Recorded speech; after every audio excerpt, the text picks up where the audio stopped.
Hello again, everyone. Welcome back. Today we're going to be talking specifically about Taskrabbit and how you can make hundreds of dollars a day, if not $1,000 a week, just doing this on the side. So before we get started, make sure that if you haven't subscribed, please hit that subscribe button, hit the bell notification and thumbs up if I provide you any value. All right, with that being said, let's jump right into the video and we're going to look at kind of some diversity behind the type of people that join Tasker and why. Outside of Taskrabbit, I am actually an actress. I do interior design. I'm a mom. Texting gives me free time to work on my music. My brother, he is a tasker. He knew my dream to get paid to put together IKEA furniture. I love empowering other women and showing them mounting and furniture. We can do it too. Being able to set your own schedule is perfect. I get to be a business owner. I get freedom. Seeing somebody else be happy with what I created. That sounds like a miracle. Okay. So that's just a quick little overview, and now we're going to jump over to the website here, and we're going to kind of just run down kind of what TaskRabbit is and how it works and some of the benefits you can have from it. So if you look at the screen right now, you can see, of course, I'm in Minnesota, so this is based on my metro area. So of course, depending on where you're from, it's going to show what the average cost is for these projects. Now, these are just some of the popular projects that are currently running the most per day right now. As you can see, that it ranges anywhere from what look on the low end about 40. Oh no, excuse me, sorry. You could do deliveries. Look at that, run as low as $28 to do deliveries, all the way up to $160. I think $150. Look at somebody planting flowers. So like I said, so the diversity on here is very wide here. Um, and like I said, once you become a tasker, like I said, they have support there for you. So as you can see on the website here, they have customer support right here, right in the chat system, or you can call them. They have 24-hour support. As you can see, they have a 4.5 star rating based on 1.1 or more than 1.1 million views, and they are partnered with IKEA. So, and there is a mobile app, right? So, and I'm in it. So, like I told you before, it's like I don't talk about things I don't know about or I don't have any personal experience with. So, I'm actually in my app right here on the phone here to kind of go over how this works and how you can sign up. So, like I said, with TaskRabbit, you tell the platform when you're available, what rates you want to be paid, and the type of services you want to provide. So based on whatever you determine your skill set is and what you're willing to do is what you'll put on the app here. And looking through the app here, like I say, I'll give you an example here. So we look at today. You can block off, as you can see, hopefully it focuses, you can block off your schedule for when you're available. Or you can put all day, if you're doing all day. But like I said, this typically is like a good side hustle. If not, it could replace a full-time job if you're an entrepreneur and you kind of want to do your own business. And there's an elite status you can get as well too. So let me show you here. So like the TaskRabbit Elite, as you can see, is it gets pushed out to the customers as these are the best of the best, right? And of course, you can get there, and how you get there can vary. So it is a month-to-month status. So let me read through you right here from the platform that I'm on. It shows you what the elite status is. Of course, I haven't done anything for, it says December 2022. So it says I need to meet 4 milestones. In order to get my elite status, and of course your performance score matters. So how the customers review you needs to be, I believe, above 90% in order to still maintain or achieve that elite status. So let me read to you directly from here what they're saying the elite status is. So sorry if it's not focusing, but I'll read it out loud here. So what is elite status? Elite status is, okay, elite is a status you can qualify for each month by hitting all the goals outlined in your progress panel. And that's what I've mentioned before, where it tells you what you need to be doing per month. And once you achieve that, you then become eligible for the elite status. And it says elite status is not determined until the end of the month, right? So if you hit all those milestones, you won't get elite status until the following month. Okay, what are the benefits of that? So on average, you can earn 3 times more if you're an elite tasker. You also get these rewards. It says elite badge shown to clients. So your profile will now distinguish you as being an elite tasker. You can join. You'll be able to join the elite tasker Facebook group. That's where everyone, of course, in that community sharing tips and tricks and things like that, and kind of what's hot and what's not right now. And you also get optional office hours with the headquarters. So I'm not sure what that means, if they mean you can work out of the office or what the case is there. And how do you become an elite? So here's, as of making this video, this is what they say is the how to become elite. It says meet all 5 of the milestones below in order to earn elite. First one is complete 200 tasks in any category since joining TaskRabbit. So as long as you complete 200 tasks total, that is the first criteria. The second one is complete 50 tasks in a single category since joining. So if you only in one category or one skill you have listed, you complete 50 of those, that is criteria 2. Criteria 3 is complete 10 tasks per month. So I mean, that's one, of course, you're going to have to do every single month, but that's pretty easy. That's doing pretty much 2 or 3 per week, if I'm saying right, or something like that. So which would be pretty easy, especially like if you're only doing it on the weekends, you can actually book out your entire day to do tasks, and you could easily knock out 8 to 10 in one day, depending on what that task is. The criteria 4 is placed within the top 10% of taskers who outperform their anticipated task count. So place in the top 10%, which I'm certain is that's going to count as how many tasks you're doing plus the rating you are getting for doing these said tasks. And avoid any violations of our terms of service agreement, and of course there's a link to that as well too.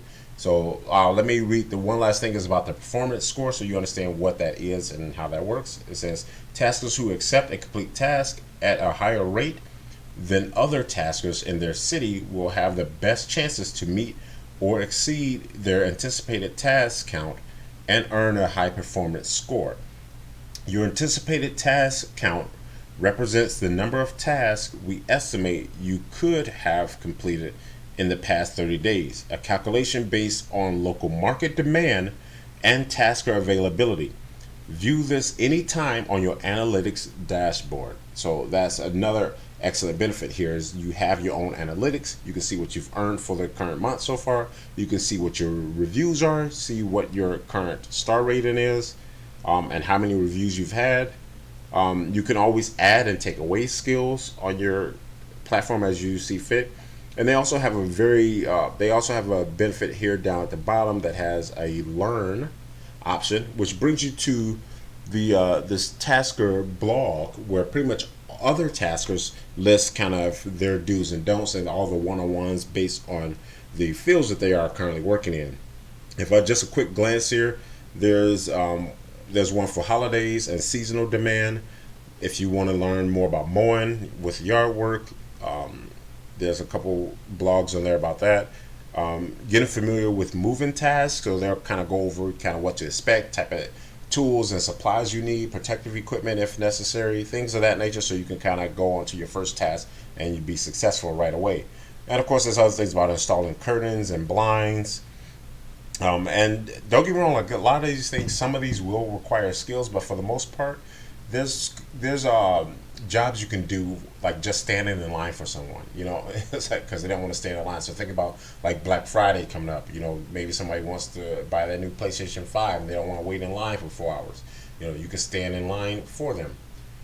So anyway, moving on past the Tasker Elite, want to talk about a little bit about what TaskRabbit is good for as far as the community. Now this is mainly for business owners. So if you have a nonprofit organization, this would be also a good resource for you to link up with TaskRabbit as well. So according to their website here, TaskRabbit strengthens communities by helping neighbors in need find work and a place to call home.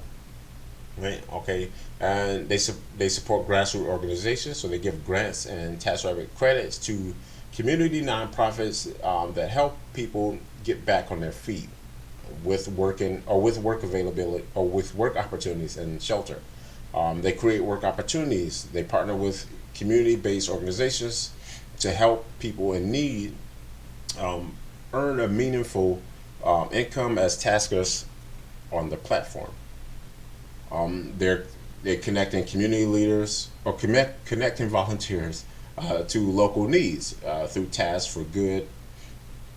Through Tasks for Good, we're connecting task volunteers to local nonprofits. So, like I say, as a nonprofit, you can organize, you can benefit from joining them in this journey here. And these are just some of the numbers. This is a previous this is a previous, what's a partner supported nonprofit. Uh, I don't even know what I was trying to say here, man. But this is from 2020, I believe, and they kind of go over kind of some of the things that they did and some of the people they helped and the other organizations. But there's this pledge thing, but I don't even know if this is still going on. But anyway, you can learn more at taskrabbit.com/taskrabbit for good in order to find out more about this nonprofit opportunity and what classifies a nonprofit. You're going to have to fall into this category here. So all organizations that meet the following minimum criteria are encouraged to apply. So if you have a 501c3 organization, which is a nonprofit that falls under, I believe, religious, charity, or education, okay, specifically to those three industries, right? You have to be located in and delivering direct services to cities where TaskRabbit operates, which is pretty much everywhere. But I'll pull up the locations here in a bit, and then provide services to our focus populations. So I'm assuming that means probably in the large metro areas and areas of need, including unemployed, underemployed, homeless, refugees, displaced, veterans, seniors, etc. So, like I said, I was going to pop over here and see their locations.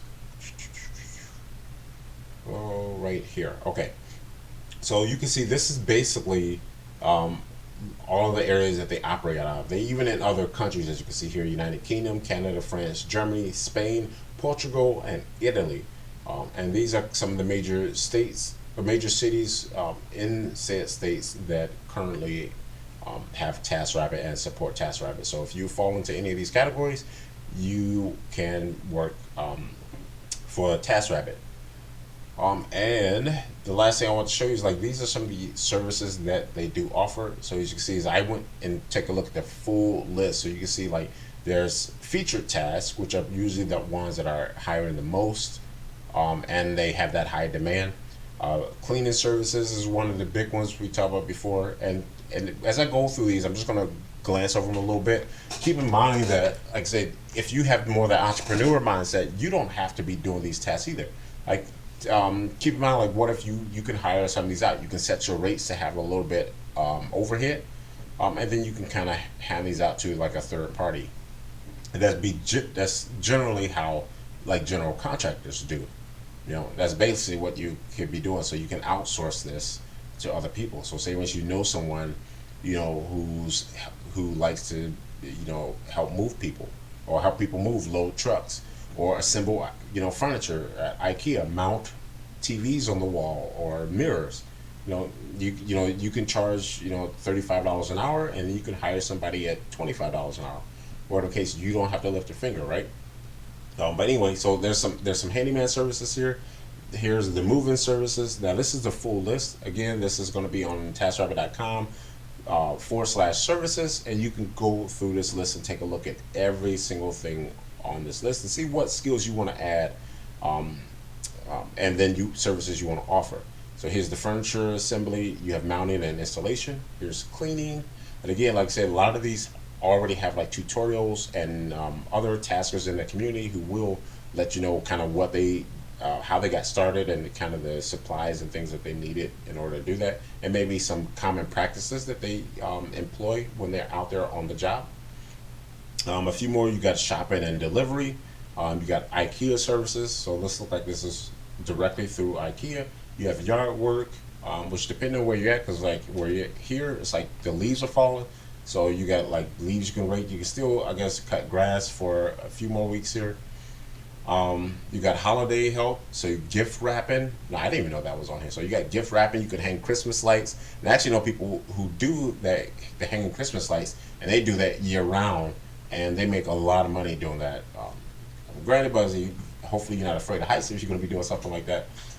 But anyway, so you got winter tasks. So of course, that's snow removal, salting and winterizing homes, things like that. And personal assistant, and this is one you can actually do online. And I believe in one of my previous videos, I did talk a little bit about being a personal assistant. Well, this is something where you can do like data entry or organization. You can do bookkeeping. I mean, there's a lot of things you can do as a personal assistant. And that's probably falling under the virtual assistant. We talked about dog walking in the previous video, and what platforms you can use there. So check that out. There's baby prep. Wow. And here's the virtual online tasks, or what they categorize virtual online tasks. So say if you're somebody who like doing computers and you in the IT field, you can freelance your skills to people who need that help. You got parties and events. So if you're an event planner, weddings, birthday parties, stuff like that, boom, there you go. Or maybe somebody just likes to party, I guess, and they want to have a major event. Then you got office supplies, and this is where you kind of can go around and move things around and set up offices. You can go and do deliveries and pickups, things like that. Furniture assemblies also falls under that category. And here's some contactless tasks listed here below. So hopefully this provided some value. Like I said, I will leave the links to Taskrabbit directly, and the video that I showed was actually from Taskrabbit YouTube channel, so make sure you go and check them out. They also have more in-depth videos on specific niches that you want to jump into and you want to learn more about, the do's and don'ts. It pretty much have all the one-on-ones you want to look into, so make sure you check them out. I'll leave a link to their YouTube channel and to the website here, so you all can have access and go ahead and check them out. And like I said, with that being said, I hope you all have a great rest of your day and happy Tuesday. Hopefully nobody ate too much candy yesterday for Halloween, but other than that, have a good one. Peace out.